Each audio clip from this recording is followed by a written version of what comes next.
Hey guys, Jordan here. We're inside of Boss Barbell Club. Last week we went over myofascial release of the shoulder, so inhibiting tight or weak muscles of the shoulder pre or post exercise. Today I want to worry about activating the rotator cuff pre-workout, so getting those muscles ready for exercise. So our first exercise in our progression is going to be in a neutral shoulder, so a real basic external rotation with a light band. So standing, elbow tucked to the side, shoulder at 0 degrees abduction. You're just going to simply externally rotate into the resistance. Keeping your elbow pinned in at your side, and then don't extend the wrist at the end. It doesn't add any more external rotation in the shoulder. So that you can train the counterpoint of that. So elbow pinned at the side, and then internally rotate. In a neutral shoulder, with the 0 degrees abduction, you're going to get less activation of your subscapularis and internal rotation, and more pecs and lats, because those are predominant prime movers of internal rotation. But for continuity's sake, it won't hurt to have a counterpoint to your neutral shoulder external rotation. Secondly, so we're going to move the joint up now to 90 degrees abduction, so a little less stable. We stick with the same band, it's the same resistance, but now the progression is stability of the shoulder joint itself. So next thing we're going to do, we're going to externally rotate from this 90-degree position. Now, a lot of people, when they think 90 degree, they bring the elbow right back in plane with the shoulder. What you want to do is you want to bring that into 30 degrees of flexion in a sagittal plane. So bring the elbow out 30 degrees.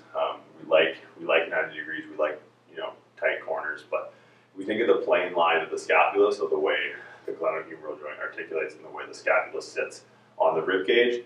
We actually want that flush right across, and that is right here at 30 degrees of flexion. So that's where we're going to start our external rotation. So from 30 degrees of flexion, we're going to externally rotate. Now the difference between externally rotating in a neutral position and externally rotating at 90 degrees abduction is going to be which external rotator predominates the movement. So in a neutral shoulder, we're training more infraspinatus, that inferior 2/3 of the scapula, and then in 90 degrees abduction, we're going to train more the teres minor, so that lateral board of the scapula, the muscle of the rotator cuff upon the lateral board of the scapula. Now, we do the same thing in internal rotation, but what I like to do, because we're dominant in internal rotation, is actually turn this counterpoint into a stretch.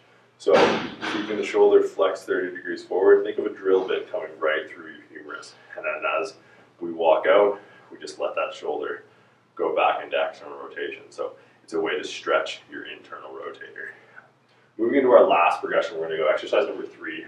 We're going to simulate how our rotator cuffs work in exercise. So when we're training, we're never training exclusively in rotation. Rotation is just a way to balance through our prime movements. So our last one is going to be an overhead press, resisting internal and resisting external rotation accordingly. So working in a full overhead position is going to be the least stable position of the shoulder.